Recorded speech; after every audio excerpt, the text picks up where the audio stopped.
এ মা, বিরাজটার কি অবস্থা! এইদিকে দাঁত মাজা যায়, সেই আমার বিয়েতে দিয়েছিল। এ দিয়ে আর দাঁত মাজা যায় না। যাই যে মায়ের কাছ দিয়ে টাকা নিয়ে আসি, একটা বিরাজ কিনতে হবে। ও মামা, দেখো আমার বিরাজটা খারাপ হয়ে গেছে, টাকা দাও, আমার একটা বিরাজ কিনতে হবে। কই দেখি।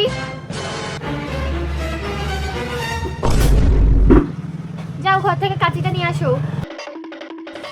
এই নাও কাইচি। যা বাবা, আমার ব্রাশটাও খারাপ হয়ে গেছে, এ দিয়ে তো দাঁত মাজা যাবে না। যাই গে মার কাছ দিয়ে এ বাবা, ওনের কাঁচি দিয়ে ওরা কি করছে ওখানটায়? কই দাও। বউগুলার মাথায় একটু বুদ্ধিও নেই। কোথায় গেছে ব্রাশটা একটু থেতলে কেন সাইড কাঁচিতে সাইড দিয়ে একটু ফেটে নিলে হয়ে যায় না? খালি পয়সা ধ্বংস করার বুদ্ধি। কই নাও, কই গেছে সোজা।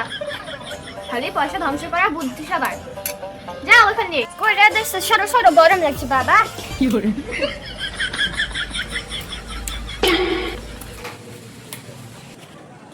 ভাগ্যিস আমার ব্রাশটা মাকে দেখাইনি। দিদি তো দেখাইয়ে ভুল করেছে। আমি আমার ব্রাশটা মাকে দেখাবো না, আমি এটাকে ফেলে দিয়ে মাকে বলবো আমার ব্রাশটা হারিয়ে গেছে। এইবার আমি যাই মার কাছে। মা, ও মা। কি হলো ছোট বৌমা আবার তোমার? ও মামা, আমাকে টাকা দাও না, আমার ব্রাশটা হারিয়ে গেছে, দাঁত মাজবো।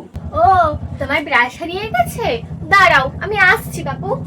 বললাম তো যে এক একজনের ব্রাশ হারিয়ে যায় বাবা। মা মনে হয় আমার জন্য ব্রাশ আনতে গেছে। ছোট বৌমা এদিকে আসো।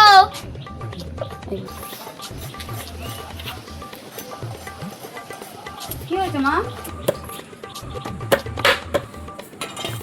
কই এ নাও ধরো, এটা নিম ডাল, এবার থেকে এটা দিয়ে দাঁত মাজবা। কি করে? এটা হারিয়ে গেলেও কোনো সমস্যা নেই, আবার আমাকে বলবা, আমি আবার এনে দেবো। এটা নিম ডাল, এটা দিয়ে দাঁত মাজতে হয়, এটা দিয়ে দাঁত মাজলে দাঁতের গোড়া ভালো থাকে। এটা আছে শুধু পয়সা ধ্বংস করবার বেলায় বাবা।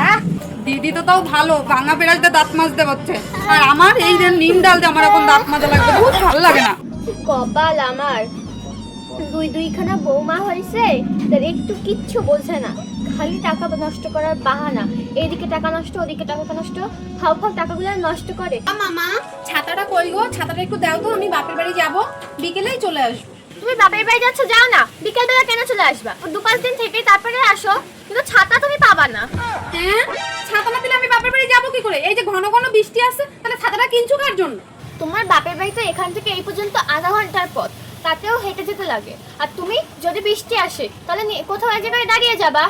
আর ছাতা তোমাদের জন্য কেনা না বাপু, বাড়িতে যদি কোনো আত্মীয় স্বজন আসে আর তখন যদি জোরে বৃষ্টি নামে, তখন তাদেরকে তো একটা ছাতা দিতে হবে। এজন্য তাদের জন্য ছাতাটা তুলে রাখা আছে। তুমি বাবা ছাতা পাবা না। এ মা, তাহলে কি আমি বাপের বাড়ি যাব না? যত ঝামেলা সব আমার উপরে এসে পড়েছে। দাঁড়াও, আমি কিছু একটা ব্যবস্থা করছি।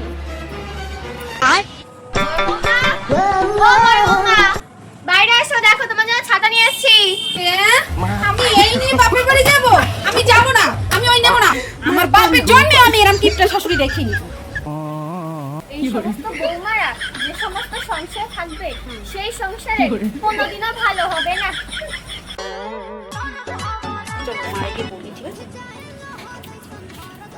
ও মামা, ও মামা, টাকা দাও, আমরা রথের মেলায় যাব, রথ দেখতে। রথের মেলায় যাবা মানে তো অনেক টাকা খরচ হবে। হ্যাঁ, তাই বলে কি রথ দেখতে যাব না আমরা? কেন, বিয়ের আগে কোনোদিন বাপের বাড়িতে রথ দেখোনি? দেখেছি, তাই বলে কি আর এখন রথ দেখতে যাব না? বিয়ের পরেও রথ দেখতে যাবে, শখ এখনো মেটেনি। ঠিক আছে, তাহলে আমিই তোমাদের রথ দেখাচ্ছি। বড় বৌমা, তোমার ফোনটা দাও তো এদিকে। বড় বৌমা, ছোট বৌমা, তোমরা এখানে বসো, আমি রথ দেখাচ্ছি। এই দেখো বৌমা, কত বড় রথ, কত বড় করে মেলা বসেছে।